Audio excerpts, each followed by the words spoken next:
파워토크 민경욱입니다.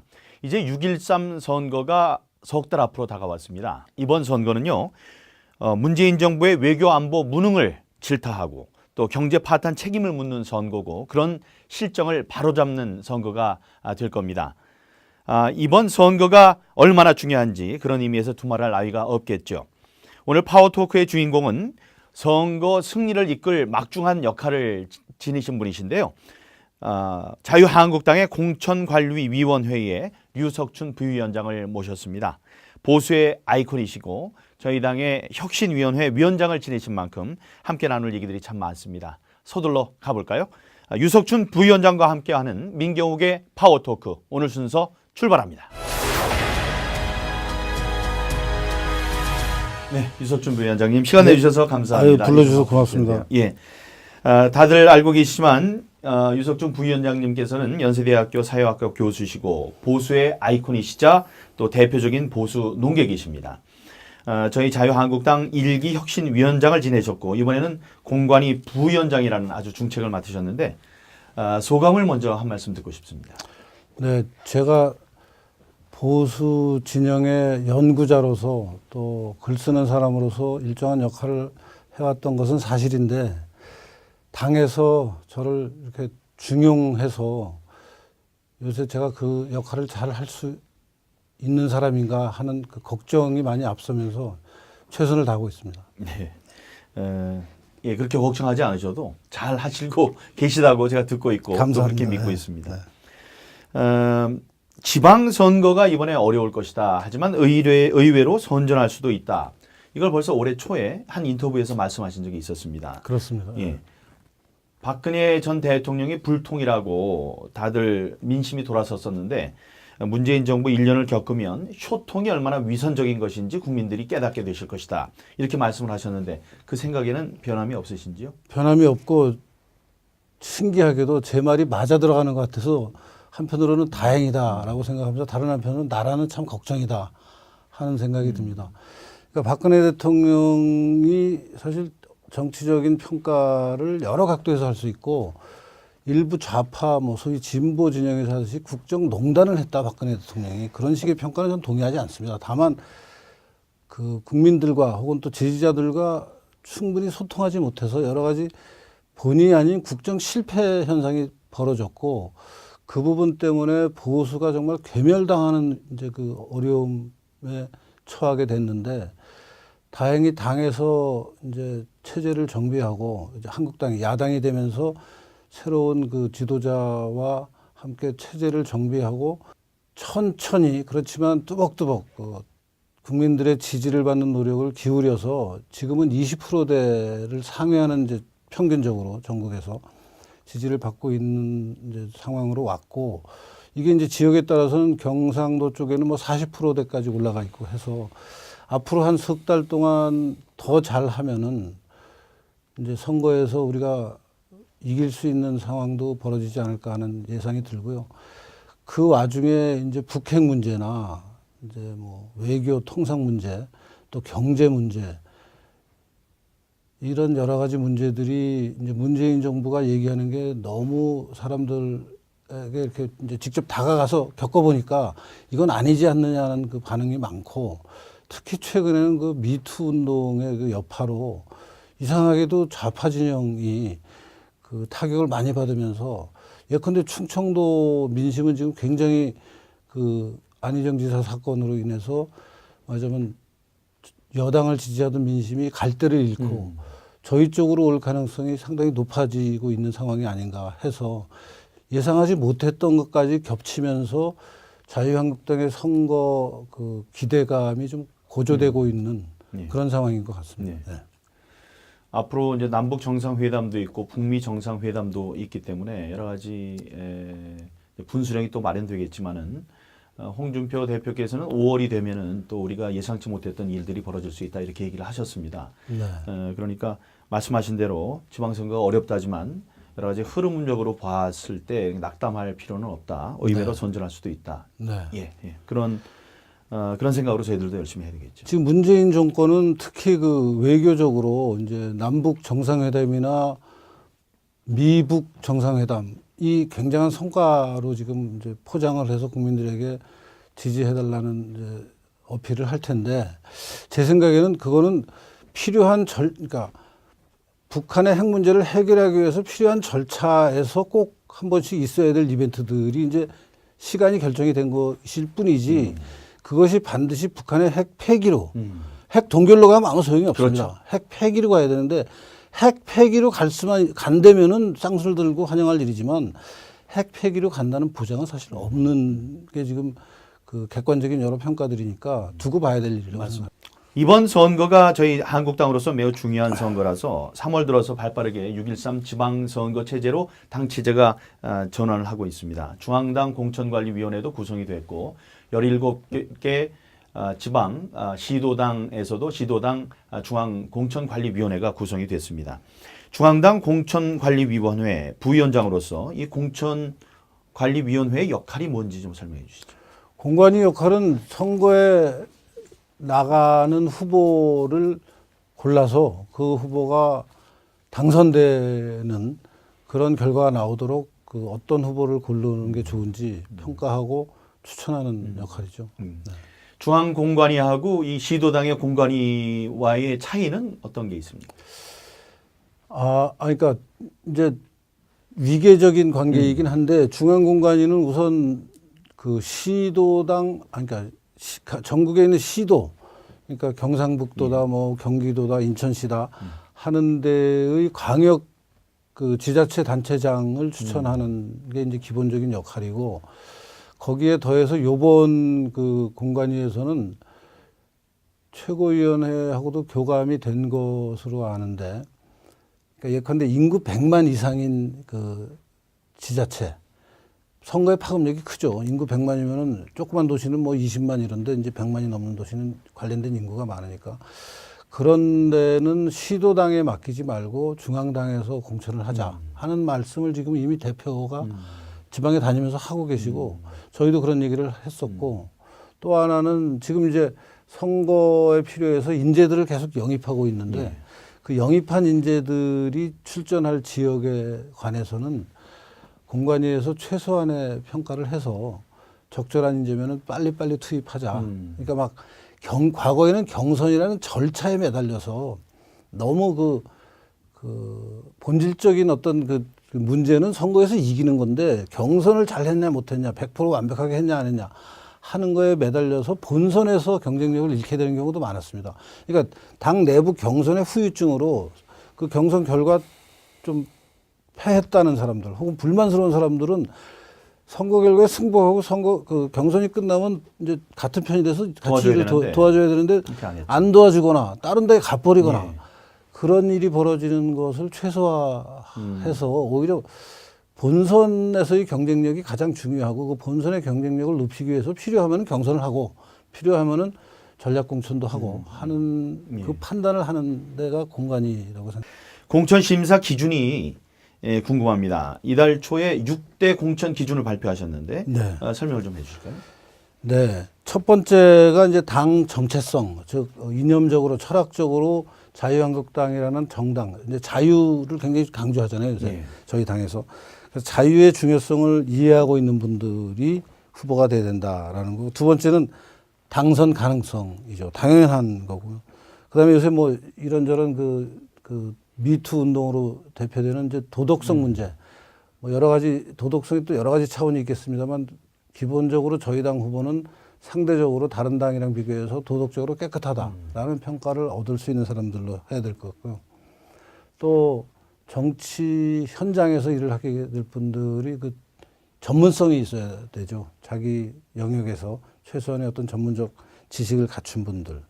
그다음에 이제 지방선거니까 지역 그 유권자들의 신뢰를 얼마나 받고 있는지. 이게 뭐 당선 가능성하고 바로 연결되긴 한데. 그 다음에는 저희들이 이제 뭐 사회적으로 좀 부정적인 모습이 아니고 긍정적인 모습으로 보이는데 중요한 기준인 그 후보자가 그 지역사회나 우리나라 전체에 얼마나 기여했느냐, 공헌을 했느냐. 예컨대 뭐 강도가 들었는데 맨손으로 그 강도를 때려잡았다. 의인. 의인. 그런 일을 한 분들을 이제 예를 들을 수 있고요. 뭐 이제 여러 가지 어려운 상황에서 막 지하철에 빠지는 사람을 구한 경우 뭐 그런 좀 예외적이긴 하지만 돌발적인 상황에서 의협심을 발휘해서 다른 시민들을 구한 사람들 이런 분들한테는 가점을 주기도 당연히 뭐 국가 유공자 예. 뭐 이런 분들한테도 가점을 주고 있습니다. 예. 강도가 들어서 꼭 맨손으로 때려잡아야 되는 건 아니겠죠. 아니겠죠. 그렇지만 이제 맨손으로 잡으면 더 감동이 커지는 거죠. 예, 예. 아, 예. 지금 뭐 말씀해 주신 여러 가지가 있지만 그 지역 유권자 신뢰도나 사회 기여도 지금 잠깐 설명을 해 주셨습니다만은 구체적으로 어떤 방식으로 평가를 하는지 평가 방법이 궁금합니다. 사회 기여도 의인 받으신 분들은 될 거고 지역 유권자의 신뢰도는 어떻게 측정할까요? 그게 이제 뭐 일부에서는 여론조사를 해도 되지 않냐 하는데 여론조사는 너무 피상적인 것 같고 이런 문제 굉장히 질적으로 들어가야 돼서 그러니까 그 지역에 살고 계시는 유권자들을 당무감사할 때 당무감사위원들이 찾아갔었습니다. 예컨대 그 지역에 뭐 미장원이나 네네. 목욕탕이나 택시 운전사, 네, 예, 택시 운전사 운전기사분들. 그러니까 사람들을 많이 만나는 그 업소에서 일하는 분들을 찾아가서 우리 당에 이런 사람에 대해서 어떻게 생각하느냐 그래서 평가를 하는 거죠. 이제 그런 식의 그 심층 면접이라 그럴까요? 모두 다 할 수는 없을 텐데. 모두 다 할 수는 없지만 예, 중요한 그래도 부분들. 중요한데 또 논쟁이 되는데 예. 그런 데는 그런 방식과 그다음에 또 그 지역에 오피니언 리더들이 있습니다. 어느 지역 사회나 그 오피니언 리더들로부터 간접적인 평가를 듣는 거죠. 이런 것들을 종합해서 예. 평가를 하는 게 이제 지역 사회 신뢰도, 지역 유권자의 신뢰도이죠. 예. 그렇군요. 예, 사회 기여도는 말씀하신 대로 그 뭐 전국에서 확보된 명단도 있다고 하더군요. 의인 한 70여 분. 아마 사무총장님이 네. 좀 아, 신경을 예. 써서 챙기고 계신 모양입니다. 예. 그분들이 이제 출마를 하기를 원하신다면 우선적으로 배려하겠다. 그렇죠. 예. 그렇군요. 가산점 제도도 궁금합니다. 현역한테 그 유리하게 마련인 게 바로 이제 선거 제도인데 이런 공천 룰을 보정해서 여성과 청년 신인들에게 기회를 좀 넓혀주기 위해서 가산점 제도 하시는데 네. 그걸 좀 설명해 주십시오. 우선 그러니까 가산점을 받는 큰 카테고리가 세 가지가 있습니다. 그러니까 여성, 남자보다 여자들이 정치적으로 진출을 아직 좀 못하고 있으니까 기회를 더 주자라는 취지에서 여성에 주고 있고 또 기성세대랑 비해서 청년층이 정치적으로 좀 진출을 많이 할 수 있게. 근데 이제 여성 아시다시피 청년의 기준이 45살이죠. 근데 뭐 그냥 잘 모르는 사람이 바깥에서 들으면은 야, 청년이 왜 이렇게 나이가 많냐 그러지만 정당에서는 그 정도가 이제 청년의 기준이 되고 그다음에는 이제 정치 신인, 정치에 한 번도 발을 안 들여놨다가 이번에 내가 한번 사명감을 갖고 정치에 좀 투신해 보겠다라는 분들이 있으면 그분들한테도 기득권 가진 분들보다는 아무래도 여러 가지 불리할 테니까 가산점을 좀 주자. 그래서 그런 각각의 카테고리가 20%의 가산점을 받는데 이제 겹치는 경우도 있지 않습니까? 그러니까 여자이고 청년이고 뭐 신인이고 그럼 60% 주나요? 이제 그럴 수는 없어서 최대 30%까지. 아, 예. 그러니까 자기가 받은 득표수의 20%를 올려주고 겹치면은 30%. 세 개가 겹쳐도 30%까지. 예. 그 정도 인센티브는 뭐 아주 결정적이진 않지만 그래도 작다고 볼 수 없는 그래도 좀 그 상대적 약자로서 정치적인 어려움을 헤쳐나갈 수 있는데 어느 정도 발판이 될 수 있는 점수라고 생각합니다. 네, 네. 지금 저기 오해하면 안 되는 부분이 있어서 제가 다시 설명해 드립니다. 부위원장님께서 잘 설명을 해 주셨지만 그 30%나 20%라는 게 20점을 먼저 얻고 들어가는 게 아닙니다. 자신이 얻은 만약에 100표를 얻었다면 120표가 되는 거지. 뭐 처음에 뭐 100표라니까 재미가 없네요. 그러니까 처음에 20%를 주고 들어가는 게 아니고 자기가 얻은 것에 그 20%를 그렇죠. 가산을 한다는 거예요. 그거를 그러니까 득표력이 많을수록 혜택을 많이 보게 되는 거예요. 이제 경선을 하면은 이제 당원과 국민을 50% 비율로 선발을 해서 네. 그분들이 투표를 하거나 한 군데 모여서 아니면 그분들한테 여러 전화 조사를 해서 이제 투표 결과 누구를 지지합니까를 물어봐서 이제 결과가 나오면은 당원 중에서는 몇 프로를 받았고 국민 중에서는 몇 프로 받아서 합계 이 사람은 몇 프로 받았다 하는 최종 점수가 나오잖아요. 거기에 20%를 맞습니다. 가산을 해주는 거죠. 예. 근데 이제 지난 선거에서 보면 그 20%가 큰 변화, 큰 그 차이를 만들어낸다는 것을 알 수 있었습니다. 그런 걸 잘 활용해 주시기 바랍니다.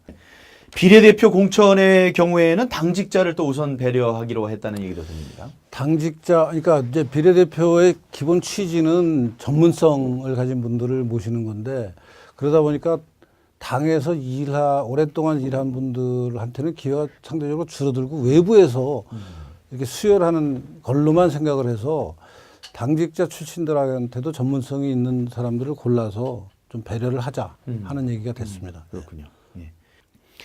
클린 공천단도 구성된다고 들었습니다. 그 이름만 들어도 기대가 되는데 클린 공천단은 어떤 역할을 하게 됩니까? 그러니까 이제 선거운동 과정에 뭐 불미스러운 말썽 부리는 일, 뭐 이런 거에서부터 이제 당에서 무슨 심사를 했는데 심사가 제대로 됐는지 또 뭐 선거를 하다 보면 투소 같은 게 들어오면 그 투소의 내용이 사실인지 아닌지 확인도 하고. 이런 걸 확인도 하고 그러면서 좀 전체적으로 선거 과정이 좀 깨끗해지게.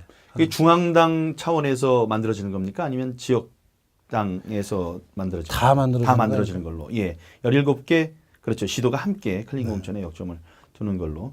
중앙당은 중앙당대로 하고 이제 저도 인천시당 위원장으로서 공관위원장을 맡고 있습니다만 시 안에서도 공관위원회 안에서도 그런 투소라든가 이런 게 들어오면 확인을 좀 하는 그런 절차를 마련하려고 하고 있습니다. 예, 공관위 부위원장으로서 그 이제 큰 활약을 해주실 것으로 조금 저희들 믿고 있고요. 관련된 질문 여쭤봤습니다. 이번에는 이런 질문 좀 드리겠습니다. 저희 자유한국당의 제1기 혁신위원회를 이끌어주신 위원장이셨고요. 그 당시에 혼란과 진통이 많았는데 정말 묵묵하게 혁신의 길을 걸어오셨습니다. 혁신위원장으로 활동하신 시기가 5개월 동안인데 8차에 걸쳐서 혁신안을 발표를 하셨어요. 네. 백서도 내셨고. 그렇습니다. 마지막으로 신보수주의 선언을 발표하고 활동을 마감하셨고 다음에 이제 김용태 위원장이 배턴을 물려받았는데 돌이켜 보실 때 가장 보람됐던 일, 좀 아쉬웠던 일 이런 거 좀 말씀을 해주시죠.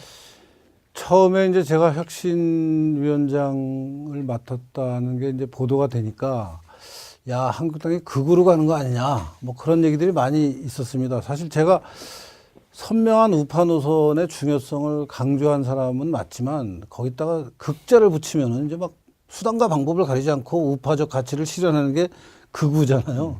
좌파에서도 극좌 그러면 좌파적 가치를 막 수단과 방법을 가리지 않고 그 관철시키려고 그러는 사람들을 극좌라고 부르는데 저는 뭐 극자 붙을 그 행동이나 주장을 한 적이 한 번도 없고 다만 그동안은 이제 우파 정당이 우파적 가치를 철저히 내화하고 체화하고 그것을 실현하려고 그러는 노력을 하기보다 너무 쉽게 좌파와 타협하는 그래서 뭐 중도로 가야 된다는 필요할 땐 중도로 갈 수도 있지만 그게 자기 정체성을 중도로 좌파로 좌클릭을 자꾸 하는 그렇게 해서는 그 개혁이 되지 않는다라는 생각을 했고 가장 대표적인 사례가 레이건이나 대처 같은 사람들의 우파 개혁을 우리가 가장 성공적인 우파 개혁이라고 보는데 그분들이 중도로 간 게 아니거든요. 우파적 노선, 부국 강병을 강조해서 영국이나 미국을 정말 세계 중심국가로 다시 만들어냈고 우리도 그런 역할을 하는 게 대한민국의 우파 정당이고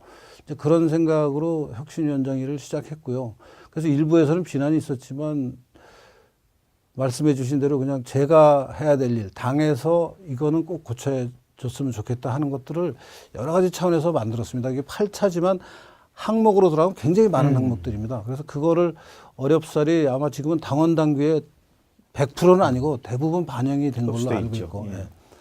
100%가 안 된 게 좀 아쉽기는 합니다만 뭐 그 정도로 만족하고요. 지금은 당이 그래서 그 덕분인지는 몰라도 이제 과거보다는 훨씬 더 우파적인 가치에 충실한 모습을 보이고 있는 것 같습니다. 예. 네. 이제 보수의 혁신은 보수 가치를 바로 세우는 방향으로 이루어져야 한다 이렇게 강조를 계속 하셨는데 보수의 핵심 가치를 다시 한번 짚어주신다면 뭐가 되겠습니까? 간단합니다. 우선 가족 가치가 제일 중요합니다. 보수는 가족을 중시합니다. 예.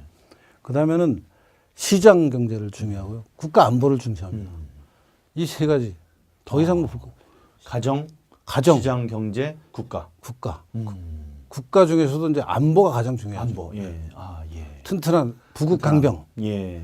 그다음에는 안보. 시장을 적극 활용하는 경제 활동. 부국이네요. 그럼. 그다음에 이제 가족 가치를 중요하게, 그러니까 좌파들의 문제가 가족 가치를 항상 그 막스가 노력했던 것 중에 하나가 가족이랑 사유재산이라는 게 사람의 자유를 구속한다 그러면서 이걸 다 떼어엎자고 했잖아요. 근데 그게 또 좌파들 개혁을 가장 발목 잡는 모습이었거든요. 그게 이제 기독교 같은 종교하고도 갈등하고 했는데, 그래서 우파는 가족 가치를 누구보다도 소중하게 생각해야 되고, 실제 그런 그 우파적 가치를 소중하게 생각하기 때문에 요새 미투 운동이 저희 당 쪽으로 번지지 않나 하는 생각도 해봅니다. 번지지 않는 게 아니냐.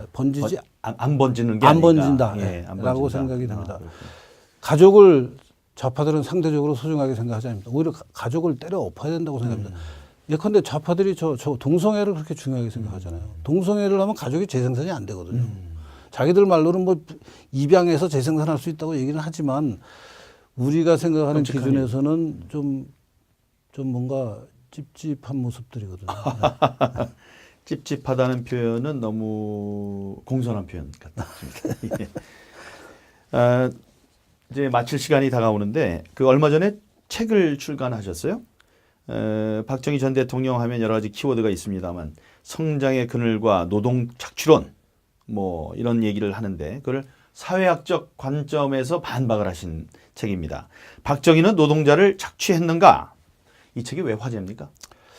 네, 그 책이 사실 그동안 제가 책을 여러 권 냈습니다. 대학 교수 생활하면서. 근데 이번 책같이 뜨거운 반응을 겪은 건 처음이고요. 지금 출판된 지가 한 달 정도, 2월 1일 날, 올해 2월 1일 날 나왔는데 지금 3세를 벌써요? 찍고 있습니다. 사실 교수가 요새 쓴 책이 그렇게 팔리는 적은 거의 없습니다. 근데 그 이유가 사실은 그 내용이 이제 누가 사보시는 거라고 생각하세요? 우파입니까? 좌파입니까? 아마 좌파들도 볼 겁니다. 왜냐하면 자기들이 그동안은 당연한 걸로 생각했던 것을 제가 반박하는데 반박을 그냥 말로만 하는 게 아니라 실증 자료를 가지고 다 반박을 해서 이 친구는 이 저자는 왜 이런 주장을 거리낌 없이 할 수 있게 됐는지를 궁금해하는 반대편도 있을 것 같고요. 또 우리 편은 우리 편대로 그동안은 박정희 대통령이 경제 발전시킨 것은 사실인데 노동자는 혹시 착취한 거 아니야 하는 생각을 많이 했거든요.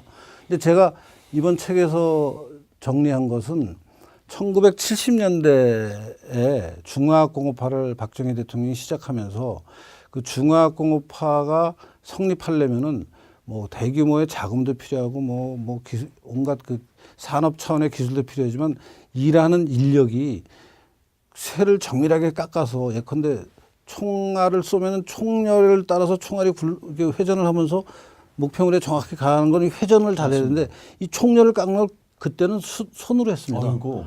그 손으로 하는 그러니까 이게 총알이 돌면 열도 무지 나거든요. 그렇죠. 그래서 쇠가 휘고 녹고 그럽니다.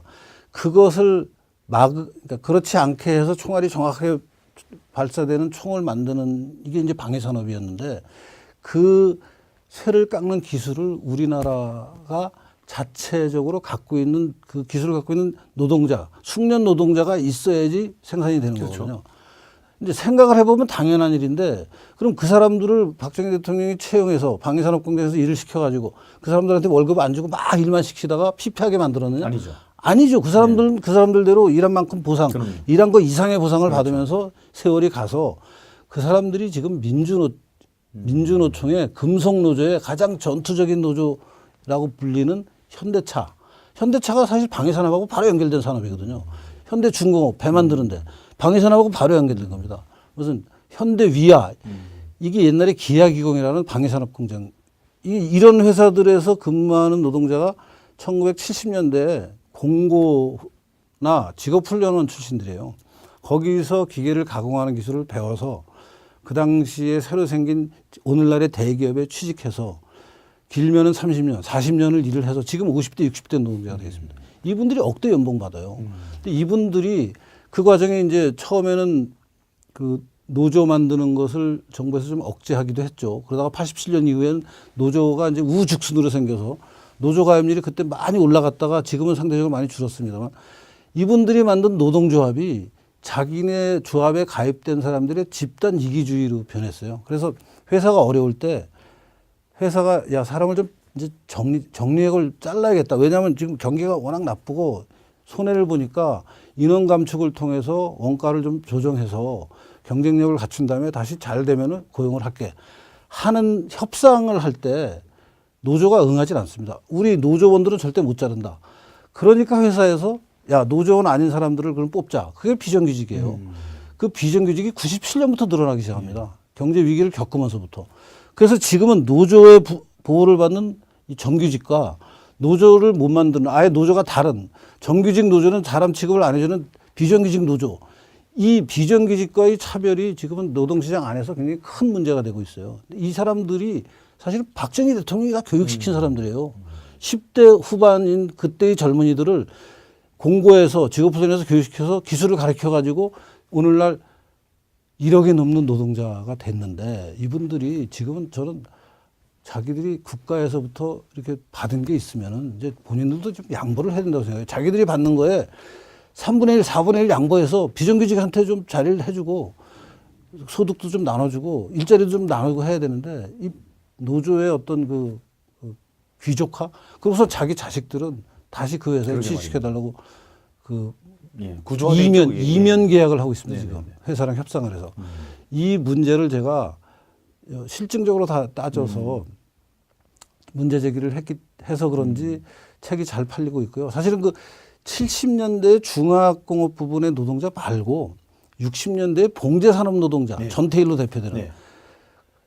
사람들이 전태일이나 전태일로 대표되는 그 당시 여공들은 그러나 착취당했다고 생각하는데 제가 전태일 평전을 처음부터 끝까지 자세히 분석하면서 평전에 조영래 변호사가 쓴 전태일 평전에 전태일이 받은 월급 혹은 전태일이 평화시장 노동자가 받았다는 월급을 계속 얘기합니다. 그 평전에서.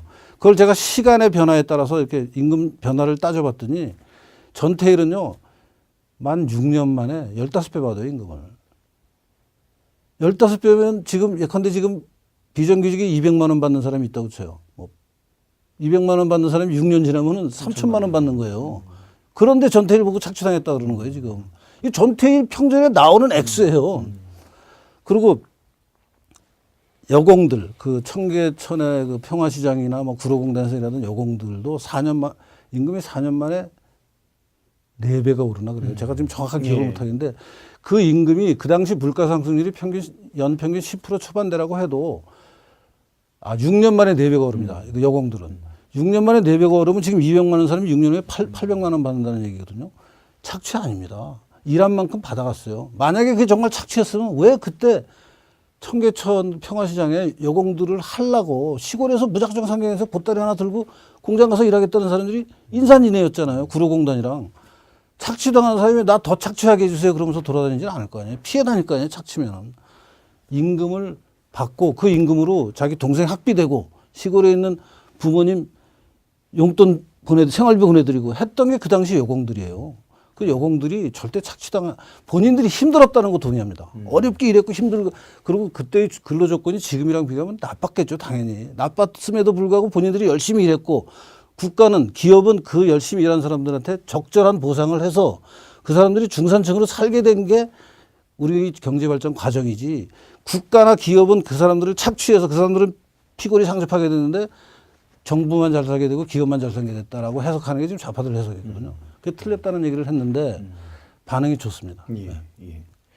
그러니까 뭐 한마디로 박정희는 노동자를 착취하지 않았다. 중산층으로 만들었다. 중산층으로 만들었다. 이게 답이군요. 지금 이 책만 갖고도 1시간 할 수 있는데 한 번 더 하시죠. 한 번 더 했으면 좋겠습니다. 진짜로요. 네. 예, 그렇게 약속해 주시고 저도 이 박정희는 노동자를 착취했는가 화제의 신간을 구독해서 제가 하나 사고요. 드렸습니다, 사실은. 그런가요? 아직 도착을 안 한 모양이네요. 의원실에 제가 넣어드렸는데 그렇군요. 네, 아마 예. 보좌관이 보고 제가 있을 겁니다. 정독을 하고 다음번에 다시 이 문제로 네, 해서 한번, 더 하시죠. 꼭 할 말이 많습니다. 이 문제에 관해서. 다음 주에 하시든지 아니면 그렇게 저희 이 시간을 다시 한번 잡도록 하겠습니다. 그런데 오늘 민경욱의 파워 토크는 마칠 시간이 됐습니다. 오늘 유석춘 중앙당 공관위 부위원장님과 함께 했는데요.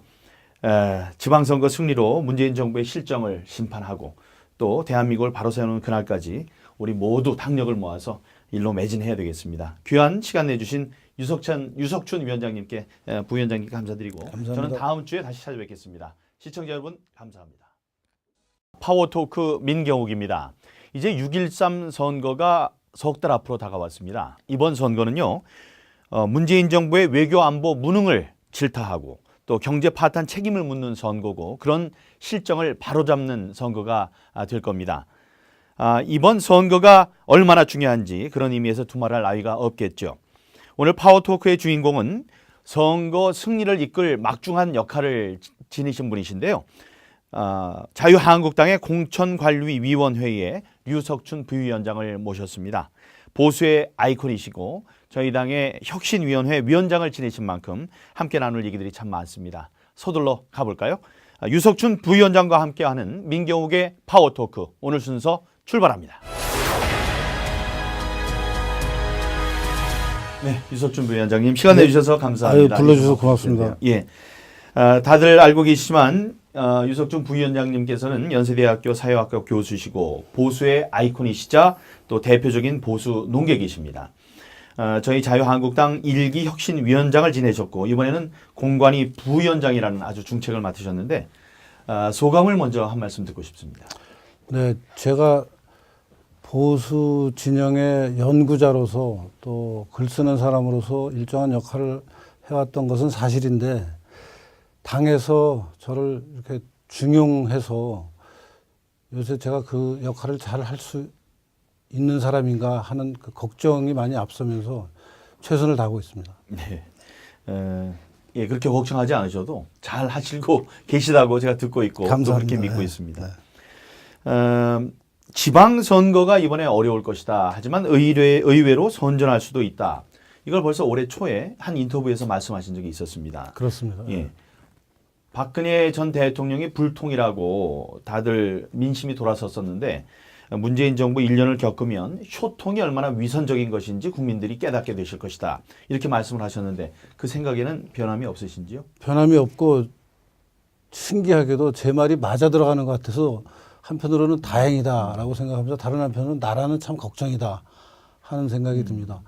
그러니까 박근혜 대통령이 사실 정치적인 평가를 여러 각도에서 할 수 있고 일부 좌파 뭐 소위 진보 진영에서 하듯이 국정농단을 했다 박근혜 대통령이 그런 식의 평가는 전 동의하지 않습니다. 다만 그 국민들과 혹은 또 지지자들과 충분히 소통하지 못해서 여러 가지 본의 아닌 국정 실패 현상이 벌어졌고 그 부분 때문에 보수가 정말 괴멸당하는 이제 그 어려움에 처하게 됐는데 다행히 당에서 이제 체제를 정비하고 이제 한국당이 야당이 되면서 새로운 그 지도자와 함께 체제를 정비하고 천천히 그렇지만 뚜벅뚜벅 국민들의 지지를 받는 노력을 기울여서 지금은 20%대를 상회하는 이제 평균적으로 전국에서 지지를 받고 있는 이제 상황으로 왔고 이게 이제 지역에 따라서는 경상도 쪽에는 뭐 40%대까지 올라가 있고 해서 앞으로 한 석 달 동안 더 잘하면은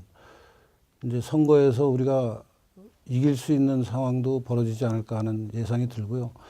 그 와중에 이제 북핵 문제나 이제 뭐 외교 통상 문제 또 경제 문제 이런 여러 가지 문제들이 이제 문재인 정부가 얘기하는 게 너무 사람들에게 이렇게 이제 직접 다가가서 겪어보니까 이건 아니지 않느냐는 그 반응이 많고 특히 최근에는 그 미투 운동의 그 여파로 이상하게도 좌파 진영이 그 타격을 많이 받으면서 예컨대 충청도 민심은 지금 굉장히 그 안희정 지사 사건으로 인해서 말하자면 여당을 지지하던 민심이 갈대를 잃고 저희 쪽으로 올 가능성이 상당히 높아지고 있는 상황이 아닌가 해서 예상하지 못했던 것까지 겹치면서 자유한국당의 선거 그 기대감이 좀 고조되고 있는 그런 상황인 것 같습니다. 네. 앞으로 이제 남북 정상회담도 있고 북미 정상회담도 있기 때문에 여러 가지 분수령이 또 마련되겠지만은 홍준표 대표께서는 5월이 되면은 또 우리가 예상치 못했던 일들이 벌어질 수 있다 이렇게 얘기를 하셨습니다. 네. 그러니까 말씀하신 대로 지방선거가 어렵다지만 여러 가지 흐름적으로 봤을 때 낙담할 필요는 없다. 의외로 선전할 수도 있다. 네. 예. 그런 생각으로 저희들도 열심히 해야 되겠죠. 지금 문재인 정권은 특히 그 외교적으로 이제 남북 정상회담이나 미북 정상회담 이 굉장한 성과로 지금 이제 포장을 해서 국민들에게 지지해달라는 이제 어필을 할 텐데 제 생각에는 그거는 필요한 그러니까 북한의 핵 문제를 해결하기 위해서 필요한 절차에서 꼭 한 번씩 있어야 될 이벤트들이 이제 시간이 결정이 된 것일 뿐이지 그것이 반드시 북한의 핵 폐기로 핵 동결로 가면 아무 소용이 없습니다. 그렇죠. 핵 폐기로 가야 되는데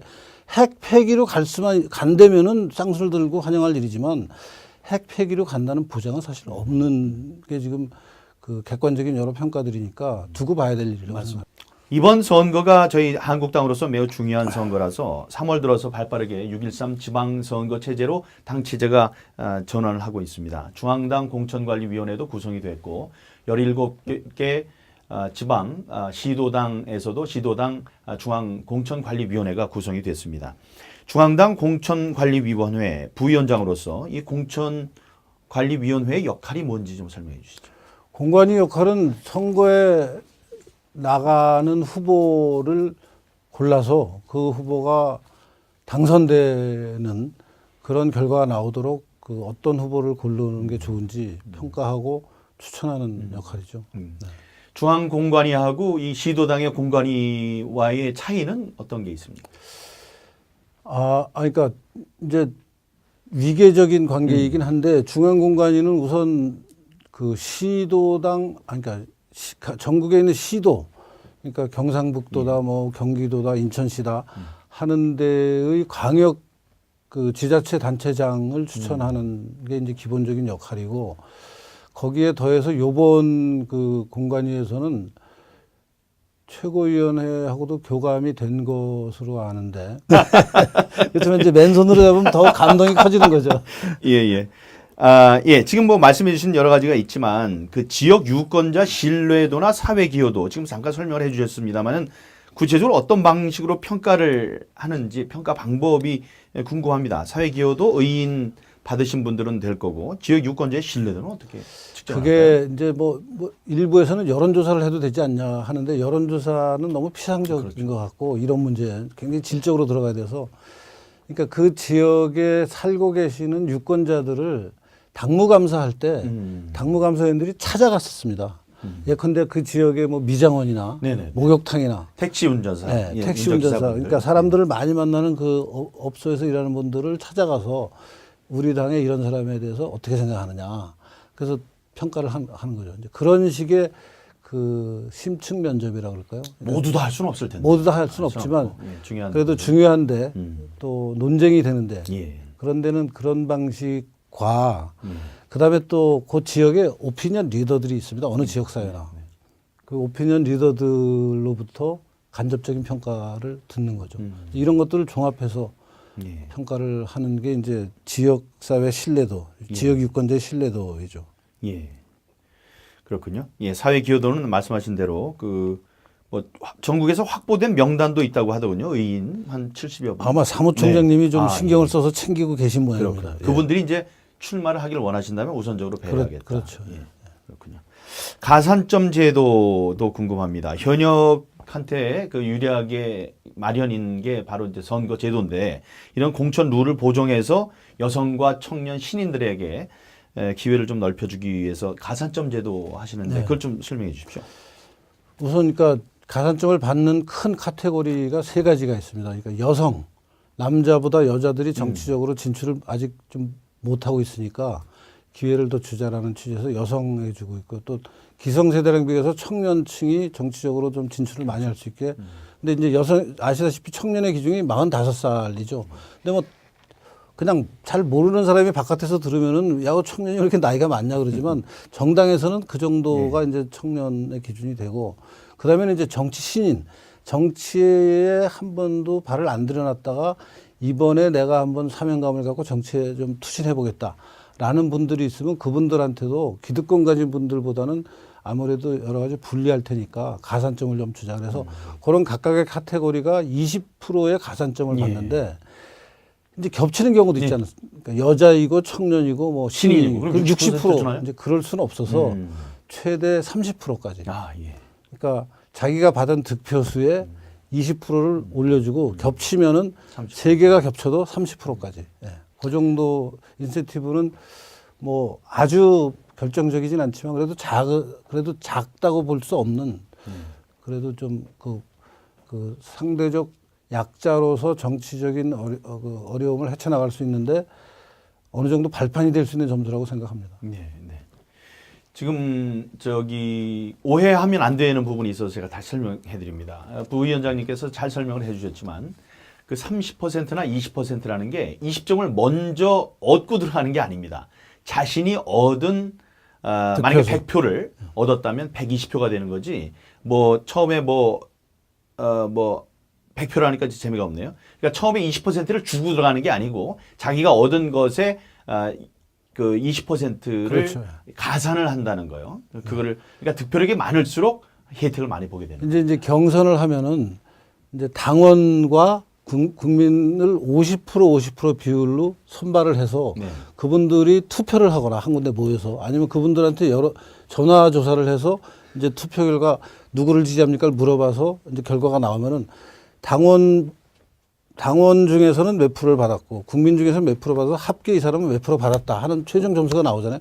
거기에 20%를 맞습니다. 가산을 해주는 거죠. 예. 근데 이제 지난 선거에서 보면 그 20%가 큰 변화, 큰 그 차이를 만들어낸다는 것을 알 수 있었습니다. 그런 걸 잘 활용해 주시기 바랍니다. 비례대표 공천의 경우에는 당직자를 또 우선 배려하기로 했다는 얘기도 들립니다. 당직자, 그러니까 이제 비례대표의 기본 취지는 전문성을 가진 분들을 모시는 건데 그러다 보니까 당에서 오랫동안 일한 분들한테는 기회가 상대적으로 줄어들고 외부에서 이렇게 수혈하는 걸로만 생각을 해서 당직자 출신들한테도 전문성이 있는 사람들을 골라서 좀 배려를 하자 하는 얘기가 됐습니다. 그렇군요. 예.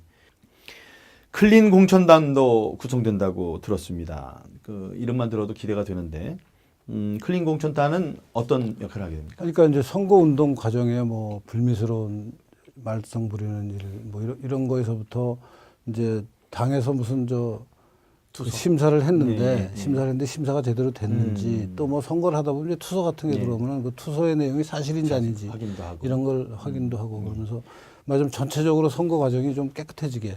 이게 중앙당 차원에서 만들어지는 겁니까? 아니면 지역당에서 만들어지는 다 만들어지는 다 만들어지는 걸로. 예. 17개 그렇죠. 시도가 함께 클린 네. 공천에 역점을 두는 걸로. 중앙당은 중앙당대로 하고 이제 저도 인천시당 위원장으로서 공관위원장을 맡고 있습니다만 시 안에서도 공관위원회 안에서도 그런 투서라든가 이런 게 들어오면 확인을 좀 하는 그래서 그런 절차를 마련하려고 네. 하고 네. 있습니다. 예, 공관위 부위원장으로서 그 이제 큰 활약을 해주실 것으로 조금 저희들 믿고 있고요. 관련된 질문 여쭤봤습니다. 이번에는 이런 질문 좀 드리겠습니다. 저희 자유한국당의 제1기 혁신위원회를 이끌어주신 위원장이셨고요. 그 당시에 혼란과 진통이 많았는데 정말 묵묵하게 혁신의 길을 걸어오셨습니다. 혁신위원장으로 활동하신 시기가 5개월 동안인데 8차에 걸쳐서 혁신안을 발표를 하셨어요. 네. 백서도 내셨고. 그렇습니다. 마지막으로 신보수주의 선언을 발표하고 활동을 마감하셨고 다음에 이제 김용태 위원장이 배턴을 물려받았는데 돌이켜 보실 때 가장 보람됐던 일, 좀 아쉬웠던 일 이런 거 좀 말씀을 해주시죠. 처음에 이제 제가 혁신위원장을 맡았다는 게 이제 보도가 되니까 야 한국당이 극으로 그러니까 예컨대 인구 100만 이상인 그 지자체 선거의 파급력이 크죠. 인구 100만이면은 조그만 도시는 뭐 20만 이런데 이제 100만이 넘는 도시는 관련된 인구가 많으니까 그런 데는 시도당에 맡기지 말고 중앙당에서 공천을 하자 하는 말씀을 지금 이미 대표가 지방에 다니면서 하고 계시고 저희도 그런 얘기를 했었고 또 하나는 지금 이제 선거에 필요해서 인재들을 계속 영입하고 있는데 그 영입한 인재들이 출전할 지역에 관해서는 공관위에서 최소한의 평가를 해서 적절한 인재면은 빨리빨리 투입하자. 그러니까 막 과거에는 경선이라는 절차에 매달려서 너무 그 본질적인 어떤 그 문제는 선거에서 이기는 건데 경선을 잘 했냐 못했냐 100% 완벽하게 했냐 안 했냐 하는 거에 매달려서 본선에서 경쟁력을 잃게 되는 경우도 많았습니다. 그러니까 당 내부 경선의 후유증으로 그 경선 결과 좀 패했다는 사람들 혹은 불만스러운 사람들은 선거 결과에 승복하고 그 경선이 끝나면 이제 같은 편이 돼서 같이 일을 도와줘야 되는데 안 도와주거나 다른 데에 가버리거나 그런 일이 벌어지는 것을 최소화해서 오히려 본선에서의 경쟁력이 가장 중요하고 그 본선의 경쟁력을 높이기 위해서 필요하면 경선을 하고 필요하면은 전략 공천도 하고 하는 그 판단을 하는 데가 공간이라고 생각합니다. 공천 심사 기준이 궁금합니다. 이달 초에 6대 공천 기준을 발표하셨는데 네. 설명을 좀 해주실까요? 네. 첫 번째가 이제 당 정체성, 즉 이념적으로 철학적으로 자유한국당이라는 정당, 이제 자유를 굉장히 강조하잖아요. 요새 네. 저희 당에서. 그래서 자유의 중요성을 이해하고 있는 분들이 후보가 돼야 된다라는 거고, 두 번째는 당선 가능성이죠. 당연한 거고요. 그다음에 요새 뭐 이런저런 그 미투 운동으로 대표되는 이제 도덕성 문제, 뭐 여러 가지 도덕성이 또 여러 가지 차원이 있겠습니다만 기본적으로 저희 당 후보는 상대적으로 다른 당이랑 비교해서 도덕적으로 깨끗하다라는 평가를 얻을 수 있는 사람들로 해야 될 것 같고요. 또 정치 현장에서 일을 하게 될 분들이 그 전문성이 있어야 되죠. 자기 영역에서 최소한의 어떤 전문적 지식을 갖춘 분들. 그다음에 이제 지방선거니까 지역 그 유권자들의 신뢰를 얼마나 받고 있는지. 이게 뭐 당선 가능성하고 바로 연결되긴 한데. 그 다음에는 저희들이 이제 뭐 사회적으로 좀 부정적인 모습이 아니고 긍정적인 모습으로 보이는데 중요한 기준인 그 후보자가 그 지역사회나 우리나라 전체에 얼마나 기여했느냐, 공헌을 했느냐. 예컨대 뭐 강도가 들었는데 맨손으로 그 강도를 때려잡았다. 의인. 예, 의인. 그런 일을 한 분들을 이제 예를 들을 수 있고요. 뭐 이제 여러 가지 어려운 상황에서 막 지하철에 빠지는 사람을 구한 경우 뭐 그런 좀 예외적이긴 하지만 돌발적인 상황에서 의협심을 발휘해서 다른 시민들을 구한 사람들 이런 분들한테는 가점을 주기도 당연히 뭐 국가 유공자 뭐 이런 분들한테도 가점을 주고 있습니다. 네.